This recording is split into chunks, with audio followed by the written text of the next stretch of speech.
운수 좋은 날, 현진건.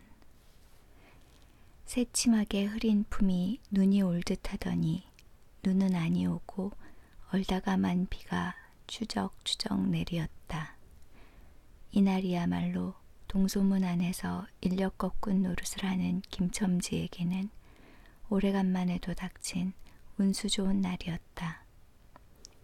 문 안에 들어간답시는 앞집 마나님을 전찻길까지 모셔다 드린 것을 비롯하여 행여나 손님이 있을까 하고 정류장에서 어정어정하며 내리는 사람 하나하나에게 거의 비는 듯한 눈길을 보내고 있다가 마침내 교원인 듯한 양복장이를 동광학교까지 태워다 주기로 되었다.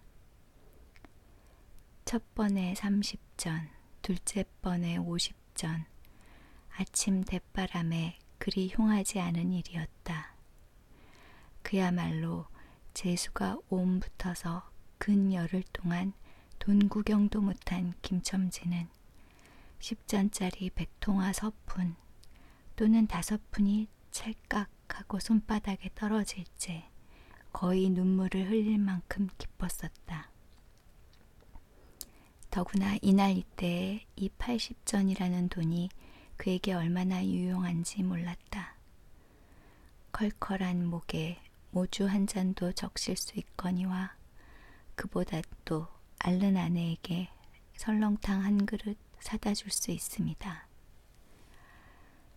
그의 아내가 기침으로 쿨룩거리기는 벌써 달포가 넘었다.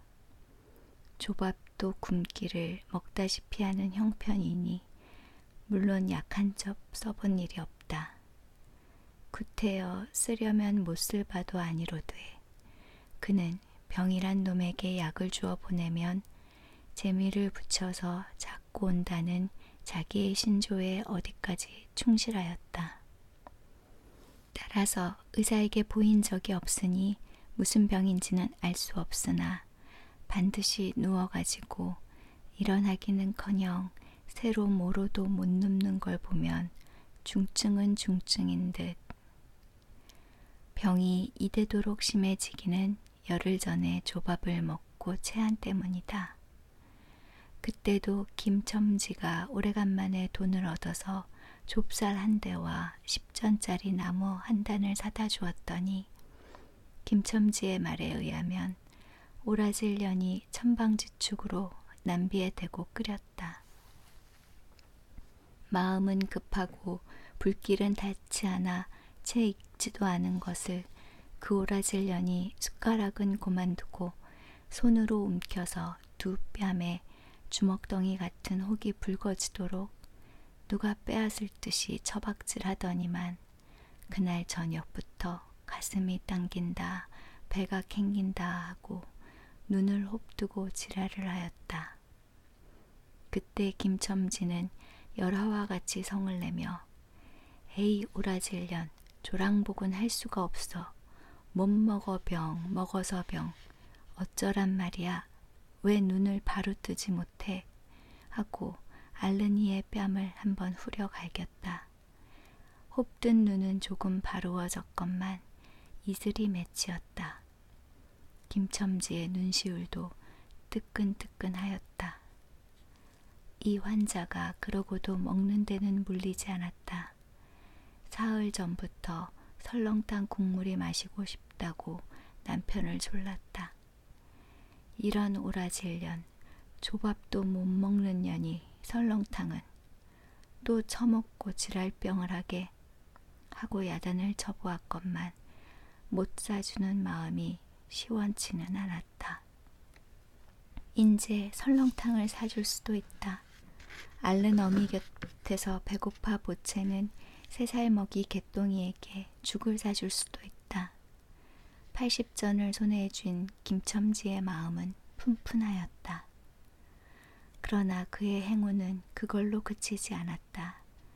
땀과 빗물이 섞여 흐르는 목덜미를 기름주머니가 다 된 외목 수건으로 닦으며 그 학교 문을 돌아 나올 때였다. 뒤에서 인력거 하고 부르는 소리가 났다. 자기를 불러 멈춘 사람이 그 학교 학생인 줄 김첨지는 한 번 보고 짐작할 수 있었다. 그 학생은 다짜고짜로 남대문 전공장까지 얼마요? 라고 물었다. 아마도 그 학교 기숙사에 있는 이로 동기 방학을 이용하여 귀향하려 함이로다.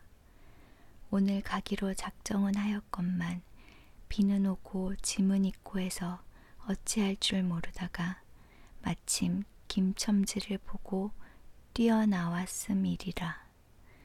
그렇지 않다면 왜 구두를 채 신지 못해서 질질 끌고 비록 곡구라 양복일 망정 노박이로 비를 맞으며 김첨지를 뒤쫓아 나왔으랴. 남대문 정거장까지 말씀입니까? 하고 김첨지는 잠깐 주저하였다. 그는 이 우중에 우장도 없이 그 먼 곳을 칠벅거리고 가기가 싫었음일까? 처음껏 둘째 것으로 고만 만족하였음일까? 아니다. 결코 아니다. 이상하게도 꼬리를 맞물고 덤비는 이 행운 앞에 조금 겁이 났습니다. 그리고 집을 나올 때 아내의 부탁이 마음에 캥기었다. 앞집 마나님한테서 부르러 왔을 때 병이는 그 뼈만 남은 얼굴에 6월의 샘물 같은 유달리 크고 움푹한 눈에다 애걸하는 빛을 띄우며 오늘은 나가지 말아요. 제발 덕분에 집에 붙어 있어요. 내가 이렇게 아픈데 하고 모기 소리같이 중얼거리며 숨을 걸그렁걸그렁 하였다. 그래도 김첨지는 대수롭지 않은 듯이 앞다 젠장 맞으련 빌어먹을 소리를 다 하네. 맞붙들고 앉았으면 누가 먹여 살릴 줄 알아? 하고 훌쩍 뛰어나오려니까 환자는 붙잡을 듯이 팔을 내저으며 나가지 말라도 그래. 그러면 일찍이 들어와요. 하고 목매인 소리가 뒤를 따랐다. 정거장까지 가잔 말을 들은 순간에 경련적으로 떠는 손, 유달리 큼직한 눈, 울듯한 아내의 얼굴이 김첨지의 눈앞에 어른어른하였다. 그래, 남대문 정거장까지 얼마란 말이오? 하고 학생은 초조한 듯이 인력거꾼의 얼굴을 바라보며 혼잣말같이 인천차가 11점에 있고 그 다음에는 새로 2점이던가 라고 중얼거린다. 1원 50점만 줍시오. 이 말이 저도 모를 사이에 불쑥 김첨지의 입에서 떨어졌다. 제 입으로 부르고도 스스로 그 엄청난 돈 액수에 놀래었다. 한꺼번에 이런 금액을 불러라도 본 지가 그 얼마만인가. 그러자 그 돈 벌 용기가 병자에 대한 염려를 사르고 말았다. 설마 오늘 안으로 어떠랴 싶었다. 무슨 일이 있더라도 제일 제2의 행운을 곱친 것보다도 오히려 갑절이 많은 이 행운을 놓칠 수 없다 하였다. 1원 50전은 너무 과한데 이런 말을 하며 학생은 고개를 기웃하였다. 아니올시다. 이수로 치면 여기서 거기가 시오리가 넘는답니다. 또 이런 진날에는 좀 더 주셔야지요. 하고 빙글빙글 웃는 차부의 얼굴에는 숨길 수 없는 기쁨이 넘쳐 흘렀다. 그러면 달라는 대로 줄 터이니 빨리 가요. 관대한 어린 손님은 그런 말을 남기고 총총히 옷도 입고 짐도 챙기러 갈 대로 갔다. 그 학생을 태우고 나선 김첨지의 다리는 이상하게 가뿐하였다. 다름질을 한다느니 보다 거의 나는 듯하였다. 바퀴도 어떻게 속히 도는지 군다느니 보다 마치 얼음을 지쳐나가는 스케이트 모양으로 미끄러져 가는 듯하였다. 언 땅에 비가 내려 미끄럽기도 하였다. 이윽고 그 끄는 이의 다리는 무거워졌다. 자기 집 가까이 다다른 까닭이다. 새삼스러운 염려가 그의 가슴을 눌렀다. 오늘은 나가지 말아요. 내가 이렇게 아픈데. 이런 말이 잉잉 그의 귀에 울렸다. 그리고 병자의 움쑥 들어간 눈이 원망하는 듯이 자기를 노려보는 듯하였다. 그러자 엉엉하고 우는 개똥이의 곡성도 들은 듯 싶다. 딸꾹딸꾹하고 숨 모으는 소리도 나는 듯 싶다. 왜 이러우? 기차 놓치겠구먼 하고 탄 이의 초조한 부르짖음이 간신히 그의 귀에 들려왔다. 언뜻 깨달으니 김첨지는 인력거를 쥔 채 긴 한복판에 엉거주춤 멈춰있지 않은가. 예 하고 김첨지는 또다시 다름질하였다. 집이 차차 멀어갈수록 김첨지의 걸음에는 다시금 신이 나기 시작하였다. 다리를 제게 놀려야만 쉴 새 없이 자기의 머리에 떠오르는 모든 근심과 걱정을 잊을 듯이 정거장까지 끌어다주고 그 깜짝 놀란 1원 50전을 정말 제 손에 쥐매 말맞다나 심리나 되는 길을 비를 맞아가며 질퍽거리고 온 생각은 아니하고 거저 얻은 듯이 고마웠다. 졸부나 된 듯이 기뻤다. 제 자식 보일밖에 안 되는 어린 손님에게 몇 번 허리를 굽히며 안녕히 다녀옵시오 라고 깍듯이 재우쳤다. 그러나 빈 인력거를 털털거리며 이 우중에 돌아갈 일이 꿈밖이었다. 노동으로 하여 흐른 땀이 식어지자 굶주린 창자에서 물 흐르는 옷에서 어슬어슬 한기가 솟아나기 비롯하매 1원 50잔이란 돈이 얼마나 괜찮고 괴로운 것인 줄 절실히 느꼈다. 정거장을 떠나는 그의 발길은 힘 하나 없었다. 온몸이 옹송그려지며 당장 그 자리에 엎어져 못 일어날 것 같았다. 젠장 맞을 것. 이 비를 맞으며 빈 인력거를 털털거리고 도라를 간담. 이런 빌어먹을. 제 할미를 붙을 비가 왜 남의 상판을 딱딱 때려. 그는 몹시 화증을 내며 누구에게 반항이나 하는 듯이 개걸거렸다. 그럴 즈음에 그의 머리엔 또 새로운 광명이 비쳤나니 그것은 이러고 갈 게 아니라 이 근처를 빙빙 돌며 차 오기를 기다리면 또 손님을 태우게 될는지도 몰라 란 생각이었다. 오늘 운수가 괴상하게도 좋으니까 그런 유행이 또 한 번 없으리라고 누가 보증하랴. 꼬리를 굴리는 행운이 꼭 자기를 기다리고 있다는 내기를 해도 좋을 만한 믿음을 얻게 되었다.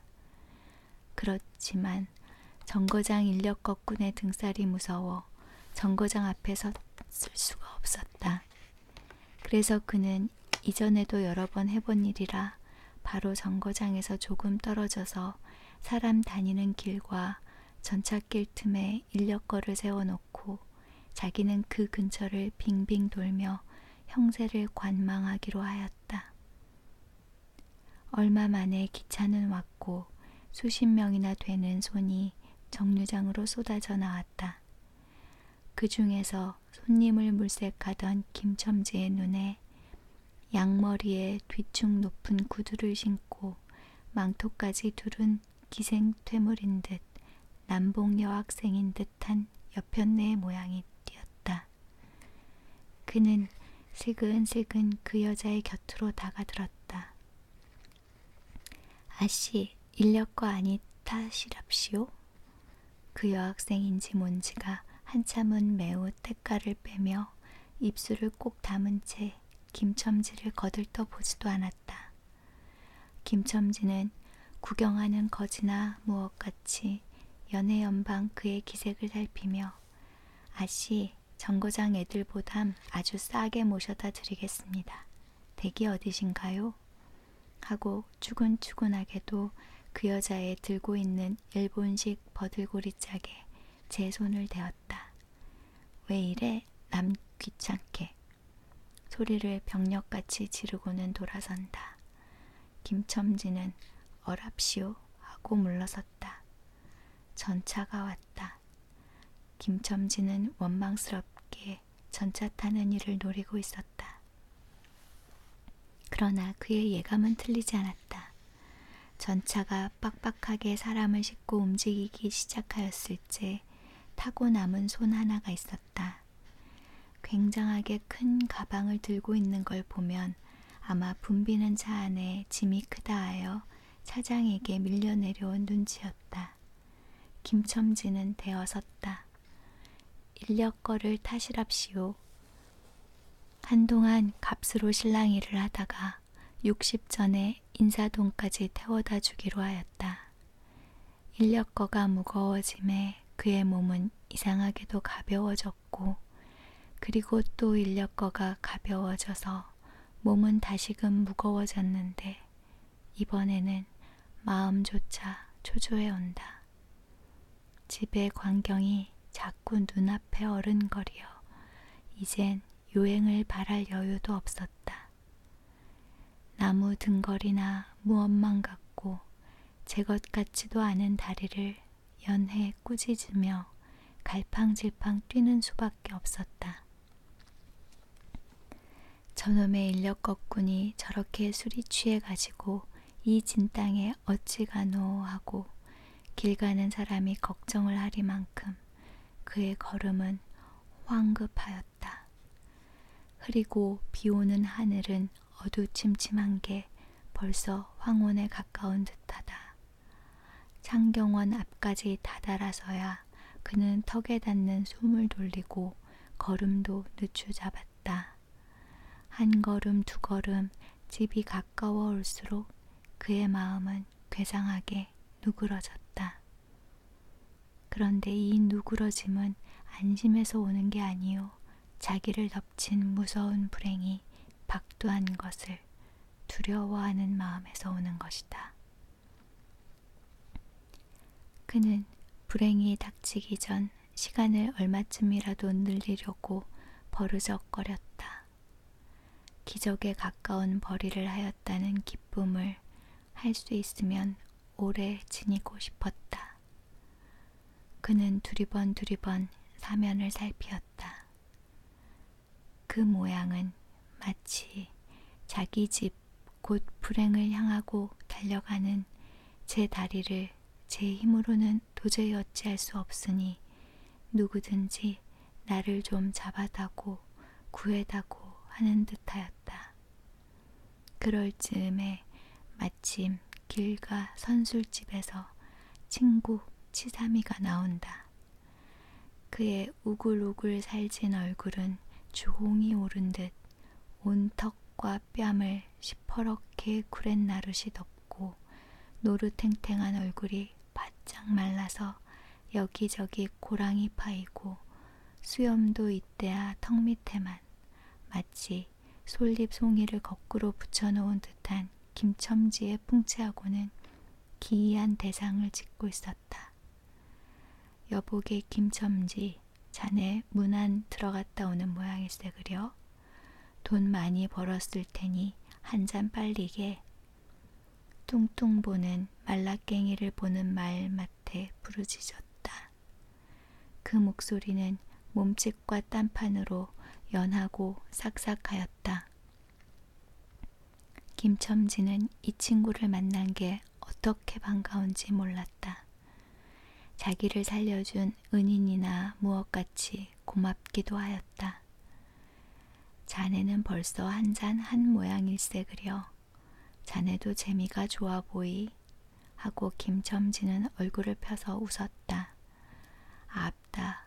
재미 안 좋다고 술 못 먹을랜가. 그런데 여보게, 자네 웬 몸이 어째 물독에 빠진 새앙쥐 같은가. 어서 이리 들어와 말리게. 선술집은 훈훈하고 뜨뜻하였다. 추어탕을 끓이는 솥뚜껑을 열 적마다 뭉게뭉게 떠오르는 흰 김, 석쇠에서 빠지짓 구워지는 너비안이 구이며 제육이며 간이며 콩팥이며 북어며 빈대떡, 이 너저분하게 늘어놓은 안주 탁자에 김첨지는 갑자기 속이 쓰려서 견딜 수 없었다. 마음대로 할 양이면 거기 있는 모든 먹은 먹이를 모조리 깡그리 집어삼켜도 시원치 않았다. 하되 배고픈 이는 우선 분량 많은 빈대떡 2개를 쪼이기로 하고 추어탕을 한 그릇 청하였다. 줄인 창자는 음식 맛을 보더니 더욱 비어지며 자꾸 드리라 하였다. 순식간에 두부와 밑꿀이 든 국 한 그릇을 그냥 물같이 들이켜고 말았다. 첫째 그릇을 받아 들었을째 데우던 막걸리 곱빼기 2잔이 더 왔다. 치삼이와 같이 마시자 원원이 비었던 속이라 찌르르 하고 창자에 퍼지며 얼굴이 화끈하였다. 눌러 곱빼기 한 잔을 또 마셨다. 김첨지의 눈은 벌써 개게 풀리기 시작하였다. 석쇠에 얹힌 떡 2개를 숭덩숭덩 썰어서 볼을 볼록거리며 또 곱빼기 2잔을 부어라 하였다. 치삼은 의아한 듯이 김첨지를 보며 여보게, 또 붓다니. 벌써 우리가 넉 잔씩 먹었네. 돈이 40전일세. 아따 이놈아, 40전이 그리 끔찍하냐? 오늘 내가 돈을 막 벌었어. 참 오늘 운수가 좋았느니. 그래, 얼마를 벌었단 말인가? 30원을 벌었어. 30원을. 이런 젠장맞을. 술을 왜 안 부어? 괜찮다, 괜찮아. 막 먹어도 상관이 없어. 오늘 돈 산더미같이 벌었는데. 이 사람 취했군. 그만두세. 이놈아, 이걸 먹고 취할래냐? 어서 더 먹어. 하고는 치삼의 귀를 잡아치며 취한 이는 부르짖었다. 그리고 술을 붓는 15살 됨직한 중대가리에게로 달려들며 이놈 오라질놈, 왜 술을 붓지 않아? 라고 야단을 쳤다. 중대가리는 히히 웃고 치삼이를 보며 문의하는 듯이 눈짓을 하였다. 주정꾼이 이 눈치를 알아보고 화를 버럭 내며 애미를 붙을 이 오라질 놈들 같으니 이놈 내가 돈이 없을 줄 알고 하자마자 허리춤을 훔척훔척 하더니 1원짜리 한 장을 꺼내어 중대가리 앞에 펄쩍 집어던졌다. 그 사품에 몇 푼 은전이 잘그랑 하며 떨어진다. 여보게, 돈 떨어졌네. 왜 돈을 막 끼었나? 이런 말을 하며 일변 돈을 줍는다. 김첨지는 취한 중에도 돈의 거처를 살피는 듯이 눈을 크게 떠서 땅을 내려다보다가 불시에 제 하는 짓이 너무 더럽다는 듯이 고개를 소스라치자 더욱 성을 내며 봐라 봐, 이 더러운 놈들아. 내가 돈이 없나 다리 뼈다구를 꺾어 놓을 놈들 같으니 하고 치삼이 주어주는 돈을 받아 이 원수의 돈, 이 욕실을 할 돈 하면서 팔매질을 친다. 벽에 맞아 떨어진 돈은 다시 술 끓이는 양푼에 떨어지며 정당한 매를 맞는다는 듯이 쨍 하고 울었다. 곱빼기 2잔은 또 부어질 겨를도 없이 말려가고 말았다. 김첨지는 입술과 수염에 붙은 술을 빨아들이고 나서 매우 만족한 듯이 그 솔잎송이 수염을 쓰다듬으며 또 부어, 또 부어 라고 외쳤다. 또 한 잔 먹고 나서 김첨지는 치삼의 어깨를 치며 문득 껄껄 웃는다. 그 웃음소리가 어찌나 컸던지 술집에 있는 이의 눈이 모두 김첨지에게로 몰렸다. 웃는 이는 더욱 웃으며 여보게 치삼이 내 우스운 이야기 하나 할까? 오늘 손을 태우고 정거장에까지 가지 않았겠나. 그래서 갔다가 그저 오기가 안 됐대 그려.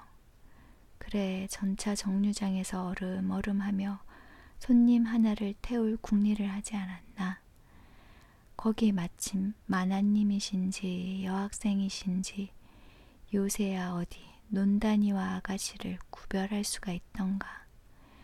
망토를 잡수시고 비를 맞고 서 있겠지.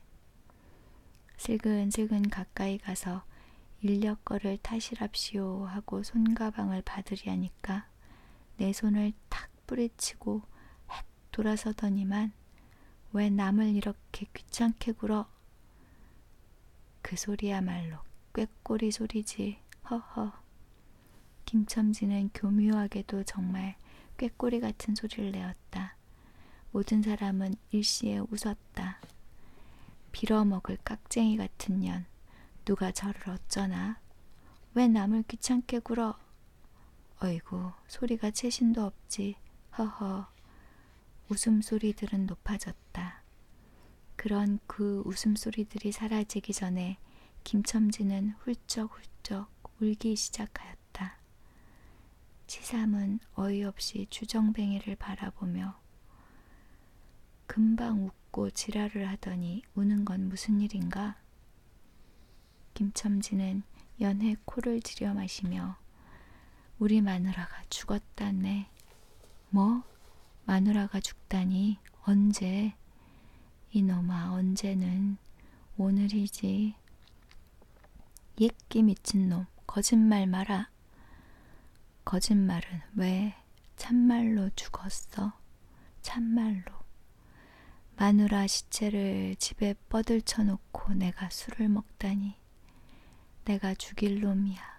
죽일 놈이야.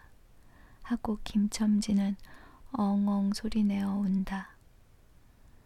치삼은 흥이 조금 깨어지는 얼굴로 원 이 사람아 참말을 하나 거짓말을 하나. 그러면 집으로 가세. 가. 하고 우는 이의 팔을 잡아당기었다. 치삼의 끄는 손을 뿌리치더니 김첨지는 눈물이 글썽글썽한 눈으로 싱글에 웃는다. 죽기는 누가 죽어? 하고 득이양양. 죽기는 왜 죽어? 생때같이 살아만 있단다. 그 오라질 년이 밥을 죽이지. 인제 나한테 속았다. 하고 어린애 모양으로 손뼉을 치며 웃는다. 이 사람이 정말 미쳤단 말인가? 나도 아주먼네가 앓는단 말은 들었었는데. 하고 치삼이도 어떤 불안을 느끼는 듯이 김첨지에게 또 돌아가라고 권하였다. 안 죽었어. 안 죽었대도 그래.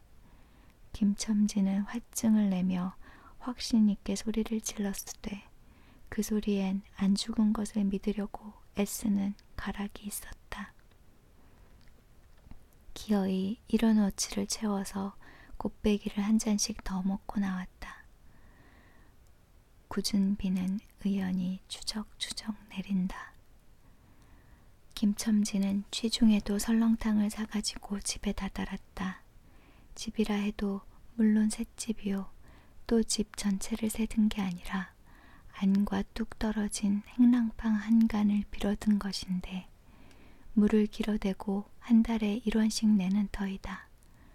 만일 김첨지가 주기를 띄지 않았던들 한 발을 대문에 들여놓았을지 그곳을 지배하는 무시무시한 정적, 폭풍우가 지나간 뒤에 바다 같은 정적에 다리가 떨렸으리라.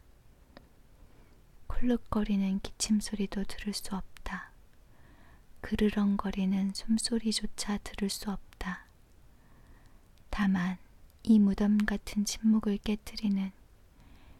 깨트린다는 이보다 한층 더 침묵을 깊게 하고 불길하게 하는 빡빡거리 그윽한 소리, 어린애의 젖바는 소리가 날 뿐이다.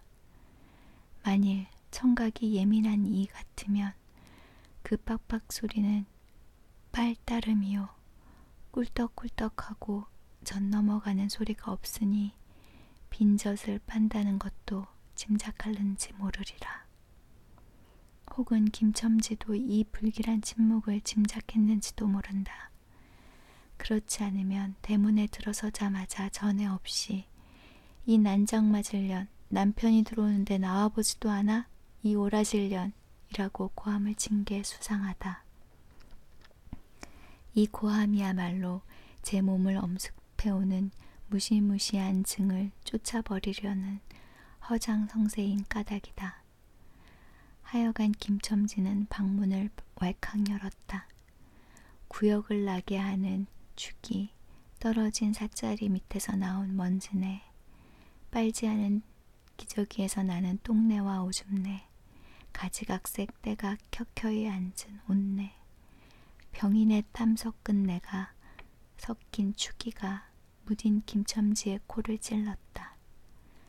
방 안에 들어서며 설렁탕을 한 구석에 놓을 사이도 없이 주정꾼은 목청을 있는 대로 다 내어 호통을 쳤다. 이 오라질년, 주야장천 누워만 있으면 제일이야? 남편이 와도 일어나지를 못해. 라는 소리와 함께 발길로 누은이의 다리를 몹시 찼다. 그러나 발길에 채이는 건 사람의 살이 아니고 나무 등걸과 같은 느낌이 있었다. 이때 빽빽 소리가 응아 소리로 바뀌었다. 개똥이가 물었던 젖을 빼어놓고 운다. 운데도 온 얼굴을 찡그려 붙어서 운다는 표정을 알 뿐이다. 응아 소리도 입에서 나는 게 아니고 마치 뱃속에서 나는 듯하였다. 울다가 목도 잠겼고 또 울 기운조차 쉬지 않은 것 같다. 발로 차도 그 보람이 없는 걸 보자 남편은 아내의 머리맡으로 달려들어 그야말로 까치집 같은 환자의 머리를 껴들어 흔들며 이년아, 말을 해 말을. 입이 붙었어 이 오라질년. 응, 이것 봐. 아무 말이 없네. 이년아, 죽었단 말이냐? 왜 말이 없어? 응, 또 대답이 없네. 정말 죽었나 보이. 이러다가 누은이의 흰 창이 검은 창을 덮은 위로 짙은 눈을 알아보자마자 이 눈깔, 왜 나를 바로 보지 못하고 천장만 바라보느냐, 응? 하는 말끝엔 목이 메이었다. 그러자 산 사람의 눈에서 떨어진 닭똥 같은 눈물이 주근이의 뻣뻣한 얼굴을 어룽어룽 적시었다. 문득 김첨지는 미친 듯이 제 얼굴을 주근이의 얼굴에 한데 비벼대며 중얼거렸다. 설렁탕을 사다 놓았는데 왜 먹지를 못하니? 괴상하게도 오늘은 운수가 좋더니만.